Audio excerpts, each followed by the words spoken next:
بسم الله الرحمن الرحيم. نحمده ونصلي ونسلم على رسوله الكريم. اما بعد فاعوذ بالله من الشيطان الرجيم. بسم الله الرحمن الرحيم. يا أيها المزمل قم الليل إلا قليلا. صدق الله مولانا العظيم وبلغنا رسوله النبي الأمي الحبيب الكريم. إن الله وملائكته يصلون على النبي يا أيها الذين آمنوا صلوا عليه وسلموا تسليما. بارگاہ رسالت امام میں محبت و عقیدت کے ساتھ درود و سلام کا نذرانہ پیش فرمائیں. اللہم صلی وسلم علی سیدنا و مولانا محمد وعلی آل سیدنا و مولانا محمد وبارک وسلم وصلی علیہ. الصلاۃ والسلام علیک یا سیدی یا رسول اللہ وعلی آلک و اصحابک یا سیدی یا حبیب اللہ. الصلاۃ والسلام علیک یا شفیع المذنبین وعلی آلک و اصحابک یا رحمۃ للعالمین.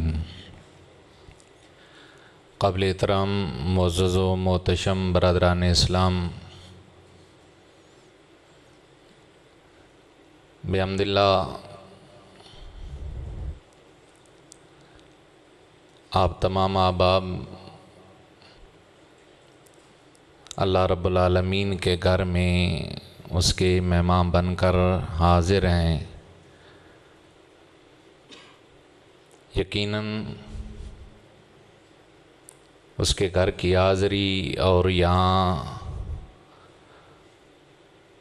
گزرا جانے والا ایک ایک لمحہ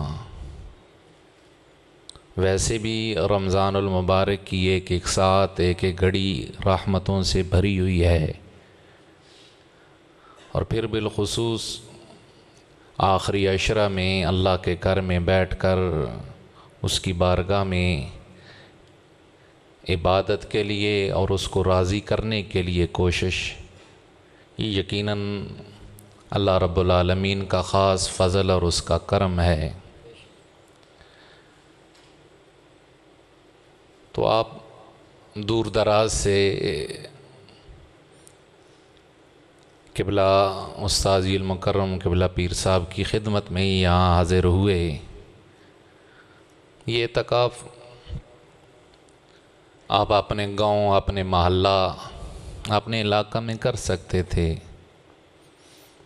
اور بظاہر بعض جگہوں پہ ایسا ہوتا ہے کہ معتکفین ظاہری عبادت کے حوالہ سے وہ محسوس کرتے ہیں کہ یہاں سے زیادہ ہم وہاں عبادت کرتے ہیں.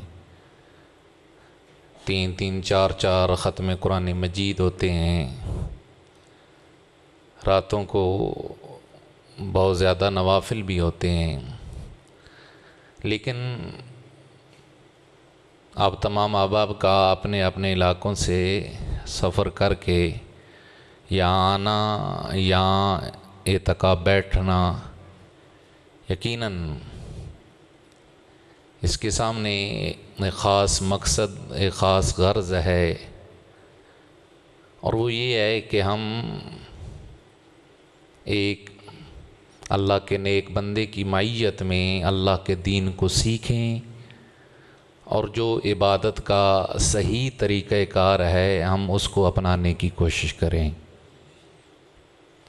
لمبی عبادت اگر صحیح طریقے پر نہ ہو تو یقیناً وہ ثمرات اور فوائد نہیں دیتی جو تھوڑی اور صحیح عبادت بندے کو فوائد اور ثمرات دیتی ہے.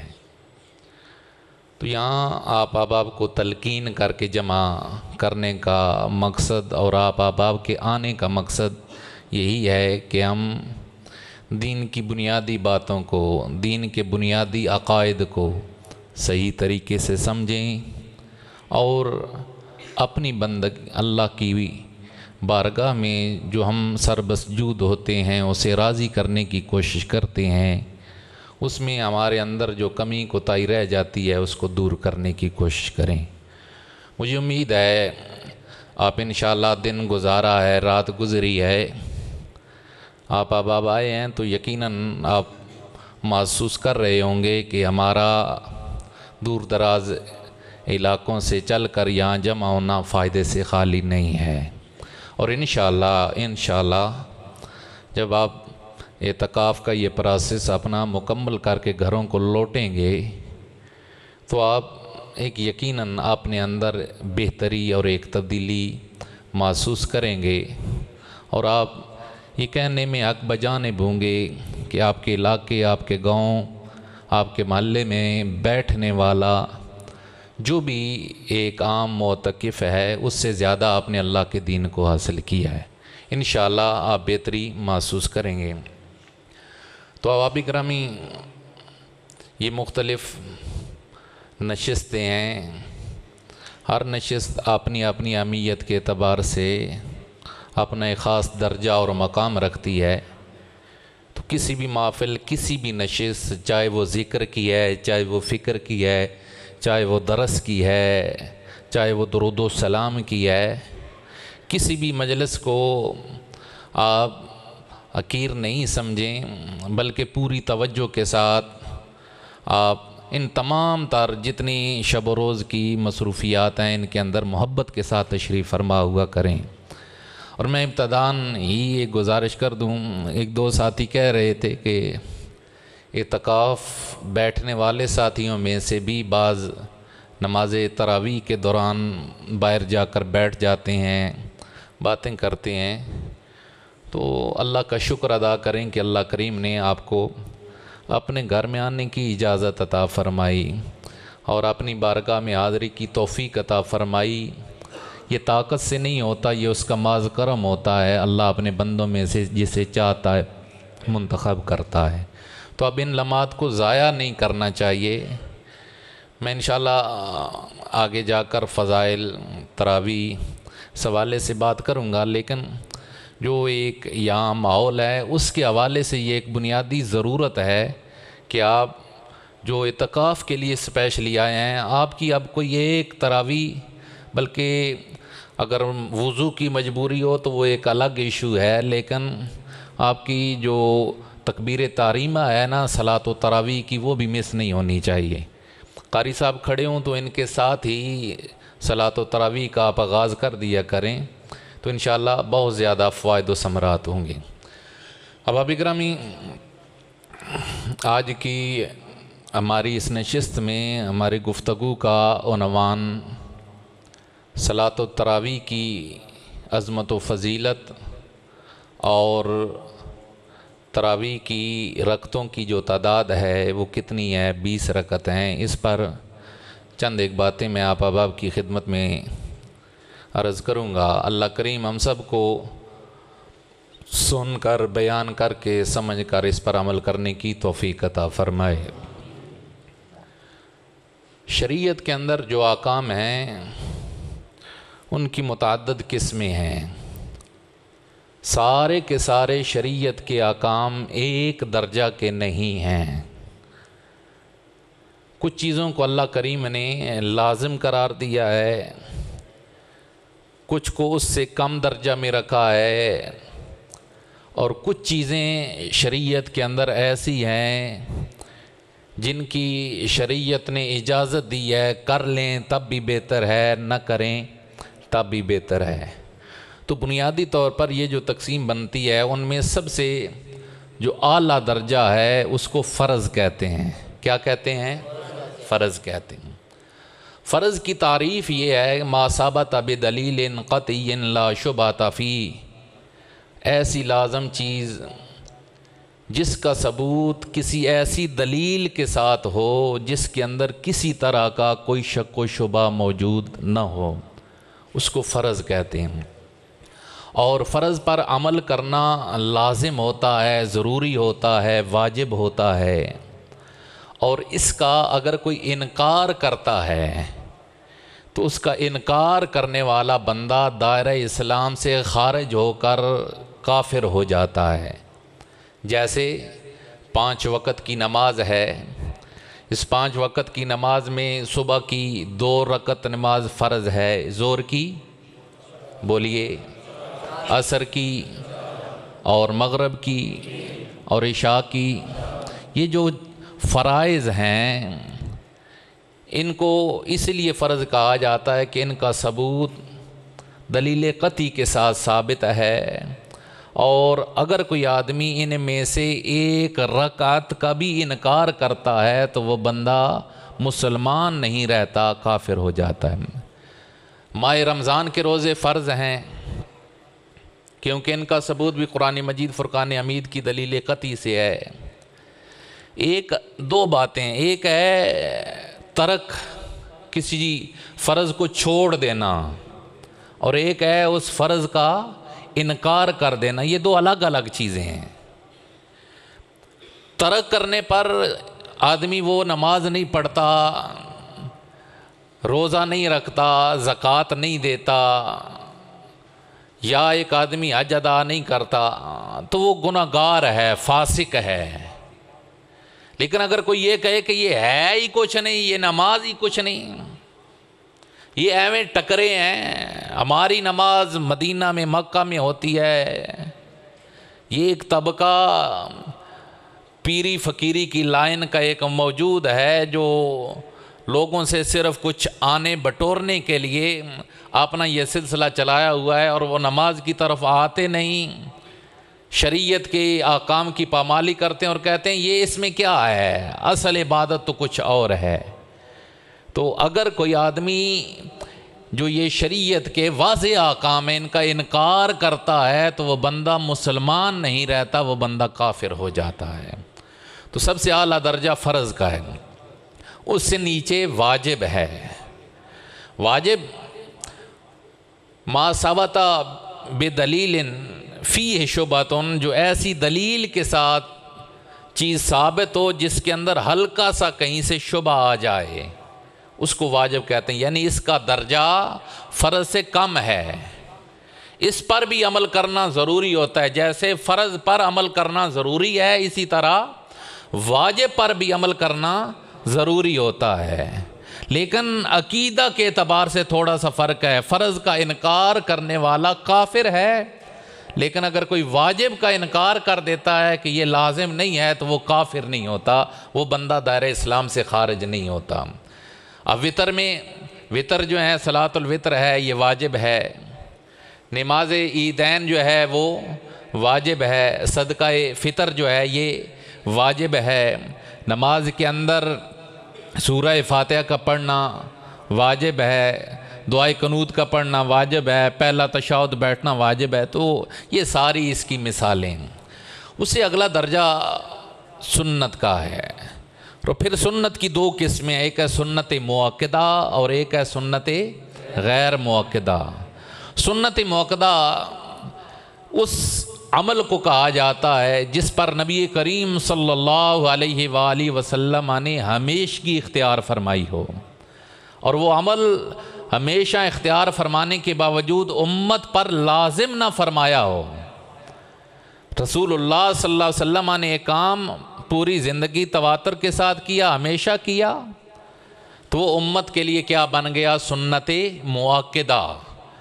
اور وہ عمل مبارک رسول اللہ صلی اللہ علیہ وسلم کا جو آپ نے کبھی کیا، کبھی ترک کیا، کبھی اس پر عمل فرمایا، کبھی اس کو چھوڑ دیا، اس کو سنت غیر مؤکدہ کہتے ہیں۔ اب اس سے نچلا درجہ جو ہے وہ استحباب میں آتا ہے، جس کو ہم مستحب کہتے ہیں۔ مستحب کے اندر یہ ہوتا ہے کہ اس کو کرنا بہتر ہے، سلف صالحین کا طریقہ کار ہے، بزرگان دین کا طریقہ کار ہے، علماء کا طریقہ کار ہے، مجتہدین کا طریقہ کار ہے، یعنی اللہ کے نیک بندوں نے اس چیز کو اختیار کیا ہے۔ اگر اس کو کر لیں تو بہت بہتر، اچھا ہے، لیکن اگر نہیں کرتے تو اس کو برا بھلا نہیں کہا جا سکتا۔ تو اس سے پھر آگے نچلے درجے کے اندر بھی وضاحتیں ہیں، لیکن میں ان تفصیل کے اندر نہیں جانا چاہتا۔ تو بنیادی طور پر جو چیزیں عبادت کے اندر جو چیزیں ضروری ہیں، لازم ہیں، وہ کتنی ہیں؟ دو۔ وہ کتنی ہیں؟ دو۔ ایک فرض اور ایک واجب، فرض اور واجب۔ اس سے نچلے جو سنت موقدہ بھی ہے اور غیر موقدہ بھی ہے، نبی کریم صلی اللہ علیہ وسلم کی ذات پاک کے لیے یہ جو سنت بھی تھی، یہ ہمارے لیے سنت موقدہ ہے۔ نبی کریم صلی اللہ علیہ وسلم کے لیے یہ تمام تر عبادات جو تھیں یہ آپ کے لیے نفل تھیں، اور نفل کا لغوی معنی یہ ہے ایک زائد چیز، ایک فالتو چیز۔ لیکن وہ فالتو عمل لازم چیزوں سے وہ زائد عمل جو سرکار دو عالم صلی اللہ علیہ وسلم نے ہمیشگی کے ساتھ فرمایا، وہ امت کے لیے سنت موقدہ بن گیا۔ وہ عمل جس کو آپ نے کبھی کبھار فرمایا، وہ امت کے لیے سنت غیر موقدہ بن گیا۔ اور وہ زائد عمل جو اللہ کی طرف سے لازم نہیں ہے، اگر اس کو سلف صالحین نے، بزرگان دین نے اختیار فرمایا تو وہ امت کے لیے مستحب عمل قرار پایا۔ تو احباب گرامی، اب یہاں یہ بات سمجھنے والی ہے کہ ایک آدمی کا یہ کہہ دے کہ جو اللہ کی طرف سے لازم چیز ہے بس اسی پر گزارا کر لیا جائے تو بہت بہتر ہے، تب بھی کام چل سکتا ہے۔ اس سے آگے نوافل یا سنتیں نہ بھی پڑھی جائیں تو تب بھی کوئی اتنے حرج والی بات نہیں۔ میں اس کی مثال، ہماری جو ایک ذاتی زندگی ہے، اگر اس پر ہم غور کریں تو ایک ہماری ظاہری زندگی ہے اور ایک ہماری باطن کی زندگی ہے۔ ظاہری زندگی سے مراد میں یہ لے رہا ہوں ہمارے جسم کی زندگی۔ ہماری جسم کی زندگی کے لیے کچھ چیزیں ضروری ہیں جن کے بغیر یہ جسم کی زندگی ممکن ہی نہیں۔ اسی طرح ہماری ایک باطن کی زندگی ہے جسے آپ دل کی زندگی کہہ سکتے ہیں، قلب و روح کی زندگی کہہ سکتے ہیں۔ اس کے لیے بھی کچھ چیزیں ضروری ہیں جن کے بغیر اس کی زندگی بھی ممکن نہیں۔ مثلاً ہماری یہ ظاہری زندگی جو ہے، اس کے لیے کھانا، پینا اور ہوا ضروری ہے۔ کھانا، پینا اور ہوا ہمارے ظاہری بدن کی زندگی کے لیے کیا ہے؟ ضروری ہے۔ کھانا نہ کھائیں 2 دن 3 دن 4 دن ہفتہ، آپ 2 ہفتے کوئی تگ جائے، مر جائے گا بندہ۔ پانی نہ پیے چند دن وہ گزارا کر سکے گا، اس کے بعد اس کی موت ہے۔ ہوا نہ ملے چند لمحوں کے لیے نہ ملے، انسانی زندگی ختم ہے۔ اب فرض کا مطلب ہوتا ہے ضروری، لازمی۔ گویا یہ تینوں چیزیں انسانی زندگی کو قائم رکھنے کے لیے ضروری ہیں، فرض ہیں، لازم ہیں۔ کیا مطلب؟ کھائیں گے نہیں تب بھی زندگی ختم، پئیں گے نہیں تب بھی زندگی ختم، ہوا نہیں ہوگی، آکسیجن نہیں ہوگی تب بھی انسانی زندگی ختم۔ اسی طرح میرے بھائی، باطن کی زندگی کے لیے، دل کی زندگی کے لیے، قلب و روح کی زندگی کے لیے کچھ چیزیں اللہ نے لازم کی ہیں جنہیں آپ شریعت کے فرائض کہتے ہیں۔ اگر وہ نہ ہوں تو جس طرح ہوا، پانی اور خوراک کے بغیر بندے کا بدن مردہ ہو جاتا ہے، اسی طرح جو باطن کی زندگی ہے، قلب کی زندگی ہے، روح کی زندگی ہے، اس کے لیے جو اللہ کی طرف سے لازم چیزیں رکھی گئی ہیں، اگر ان کو نہ اپنایا جائے، نمازیں ترک کر دی جائیں، روزے چھوڑ دیے جائیں، تو جس طرح ظاہری زندگی اپنی ضروریات کے بغیر مردہ ہو جاتی ہے، اسی طرح دل کی جو زندگی ہے، دل جو ہے، روح جو ہے، وہ اگر اس کو اس کی ضروریات پوری نہ کی جائیں تو وہ بھی مردہ ہو جاتی ہے۔ تو جس طرح ظاہری زندگی کے لیے یہ اشیاء ثلاثہ ضروری ہیں، اسی طرح باطن کی زندگی کے لیے جو اللہ کی طرف سے چیزیں فرض اور واجب کی گئی ہیں وہ ضروری ہیں۔ اب جب ضروری چیز سے زندگی چل رہی ہے تو پھر اس سے آگے فالتو چیز کی کیا ضرورت ہے؟ میری بات سمجھ رہے ہیں؟ 2 ٹائم کی روٹی، ایک روٹی، ٹھیک ہے جی، بندہ یہ کھا کر زندہ رہ سکتا ہے نا؟ پانی مل جائے، ہوا مل جائے تو اس سے گزارا چل سکتا ہے نا؟ چلو اس کے ساتھ آپ بظاہر ظاہری زندگی کے لیے آپ ایک لباس کو بھی ایک ساتھ شامل کر لیں، لیکن اگر ایک بندے کا مکان نہیں ہے تو وہ زندہ رہ سکتا ہے کہ نہیں رہ سکتا؟ بولیے۔ ایک بندے کے پاس اچھی سواری نہیں ہے تو زندہ رہ سکتا ہے یا نہیں رہ سکتا؟ ایک بندے کے پاس اعلیٰ ورائٹی کا جوتا نہیں ہے یا نارمل بھی جوتا نہیں ہے، وہ بندہ زندہ رہ سکتا ہے یا نہیں رہ سکتا؟ اب یہ ساری کی ساری چیزیں، کھانا پینا ہوا، اس کے بغیر جتنی ساری چیزیں ہیں یہ زائد ہیں۔ لیکن ایمانداری سے آپ بتلائیں، کوئی بھی دنیا میں آپ کو ایسا انسان نظر آتا ہے جو انہی تینوں چیزوں پر گزارا کر کے زندگی گزارتے؟ کوئی ایک جس کا صرف ٹوٹلی ٹارگٹ ہو کہ میرے لیے صرف 2 ٹائم کی روٹی ہو، ایک روٹی ہو جائے، پانی کا ایک گلاس مل جائے، بس اس پر وہ گزارا کر، کوئی بھی نہیں ہوگا۔ آپ جتنے یہاں حاضر ہیں، ہم میں سے ہر ایک بندے کی کوشش ہے کہ میں نے اس سے بہت آگے جانا ہے، اپنی زندگی کو پرسکون بنانا ہے، اپنی زندگی کو پرتعیش بنانا ہے، میری زندگی آسائشوں سے بھری ہوئی ہو۔ یہ کھیتوں میں کام کرتا کسان، یہ پہاڑوں کو کھودتا ہوا مزدور، یہ ہر وقت ہتھوڑا کئی ہاتھ اور بیلچہ لے کر اپنے کندھے پر اٹھا کر جانے والا مزدور، یہ کارخانوں کا چلنا، یہ ساری کی ساری چیزیں ہیں اس بات کی طرف رہنمائی کر رہی ہیں کہ انسان اپنی بنیادی جو ضرورت ہے اس سے اور آگے جانا چاہتا ہے، اپنی زندگی کو پرکیف بنانا چاہتا ہے، پرسکون بنانا چاہتا ہے۔ ورنہ صرف 2 ٹائم کی روٹی کے لیے بندے کو اتنی محنت کی ضرورت نہیں ہے۔ 2 روٹیوں کے لیے بندے کو اتنی لمبی چوڑی محنت کی ضرورت نہیں ہے، پانی کے اصول کے لیے اتنی محنت کی ضرورت نہیں ہے۔ اگر وہ محنت اتنی لمبی چوڑی کر رہا ہے تو کیوں کہ میری زندگی آسان ہو جائے، گھر سے دور جاتا ہے، باہر کے ممالک میں جاتا ہے، محنت کرتا ہے، مزدوری کرتا ہے، اپنی زندگی کو پرسکون، اپنی زندگی کو پرکیف بنانے کے لیے۔ اسی طرح میرے بھائی، جو بدن کی زندگی ہے اس کو پرکیف بنانے کے لیے تو محنت کرتا ہے، کماتا ہے، زیادہ سے زیادہ حاصل کرنے کی کوشش کرتا ہے، اور جتنا کوئی زیادہ کماتا ہے اتنی اس کی زندگی پرسکون ہوتی ہے، ظاہری زندگی اتنی اس کی ظاہری زندگی زیادہ راحت والی ہوتی ہے، پرکیف ہوتی ہے۔ اسی طرح میرے بھائی، جو بدن کی زندگی ہے، پہلی بات تو یہ یاد رکھیں کہ جو دل کی زندگی ہے اور روح کی زندگی ہے اس کو زندہ رکھنے کے لیے، قائم رکھنے کے لیے، جیسے ظاہری زندگی کو ہوا پانی کی ضرورت اور خوراک کی ضرورت ہے، اسی طرح دل کو زندہ رکھنے کے لیے جو اللہ کے فرائض ہیں ان کی ضرورت ہے۔ اگر ان کو نہ اپنایا جائے تو دل ہی مردہ، پھر بدن کی زندگی ہے ہی نہیں سرے سے۔ لیکن جس طرح ہم ظاہری زندگی میں صرف بنیادی ضروریات پہ نہیں رکتے، اور زیادہ کمانے کی کوشش کرتے ہیں تاکہ یہ زندگی میری آسان ہو جائے، اچھی ہو جائے، پرتعیش ہو جائے، اسی طرح میرے بھائی بدن کی زندگی سے ہٹ کر دل کی جو زندگی ہے اس کے لیے، روح کی جو زندگی ہے اس کے لیے ان فرائض سے آگے بندے کو محنت کرنا پڑتی ہے تاکہ میری روح کی زندگی زیادہ آسان ہو جائے، میری روح کی زندگی کے اندر ترقی ہو، وہ پرکیف، وہ آسانیوں سے بھر جائے۔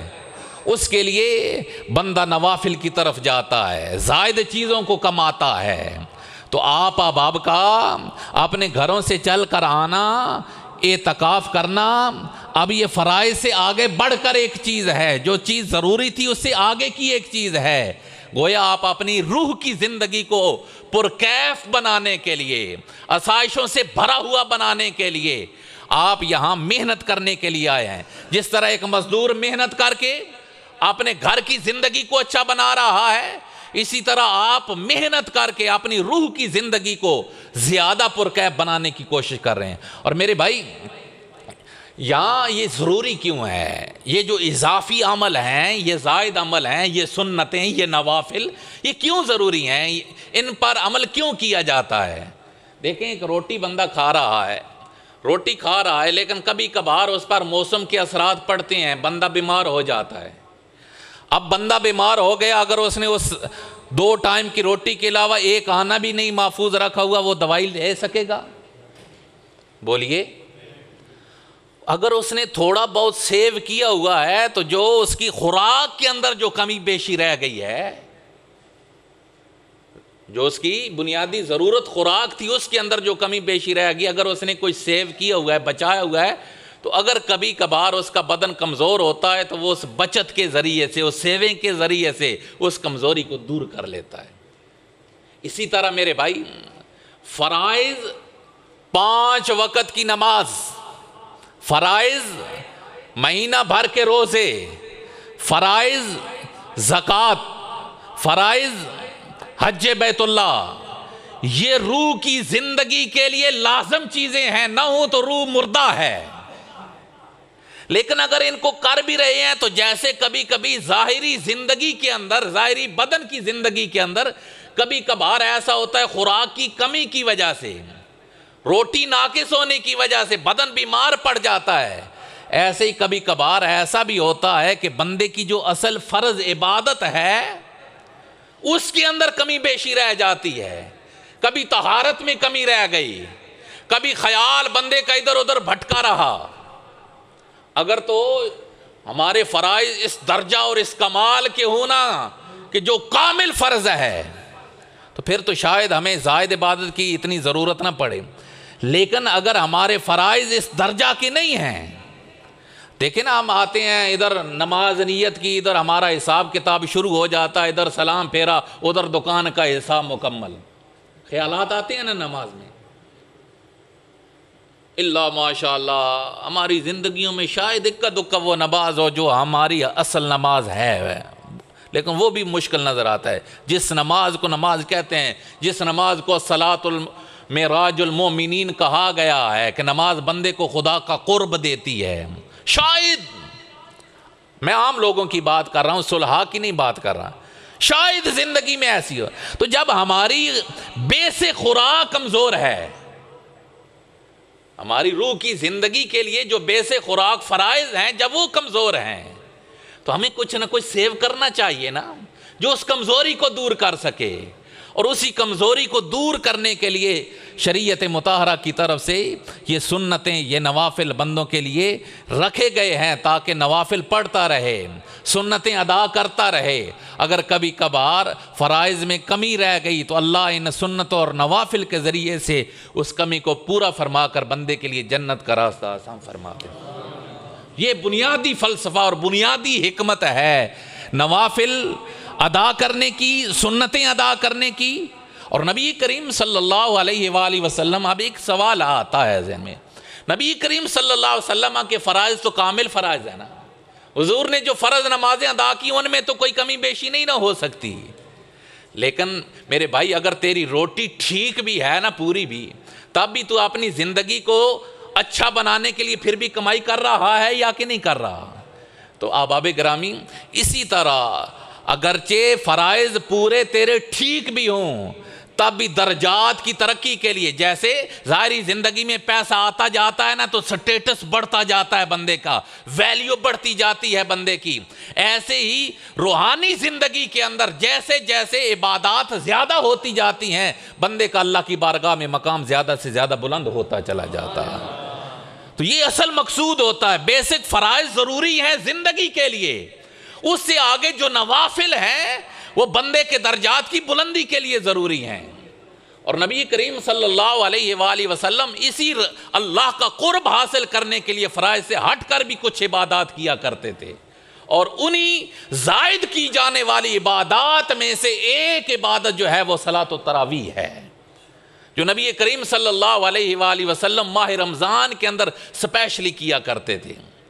میں ایک ضمناً ایک بات یہاں عرض کر دوں، بعض لوگوں نے یہ بھی لکھا کہ ایک امتی عبادت کے اندر عبادت کرتے کرتے وہ اپنے نبی سے آگے نکل سکتا ہے۔ مثلا نبی کریم صلی اللہ علیہ وسلم آنے، حضور کی عمر مبارک 63 سال ہے، تو آپ نے 63 سال ہی عبادت کی۔ ایک آدمی 100 سال اگر وہ زندہ رہتا اور وہ 100 سال کا 100 سال ہی پورا راتوں کو جاگ جا کر عبادت کرتا ہے، تو وہ انہوں نے کہا کہ جی اس طرح ایک آدمی ظاہری عبادت کے اندر بندہ اپنے نبی سے آگے نکل سکتا ہے۔ تو یہ بنیادی سوچ غلط ہے، یہ نبی کے مقام کو کم کرنے کی کوشش ہے۔ میں عرض کروں، ایک مزدور اور ایک انجینئر، دونوں بندے کام کر رہے ہیں، اور دیانتداری سے بتلائیں زور والا کام مزدور کر رہا ہے یا انجینئر کر رہا ہے؟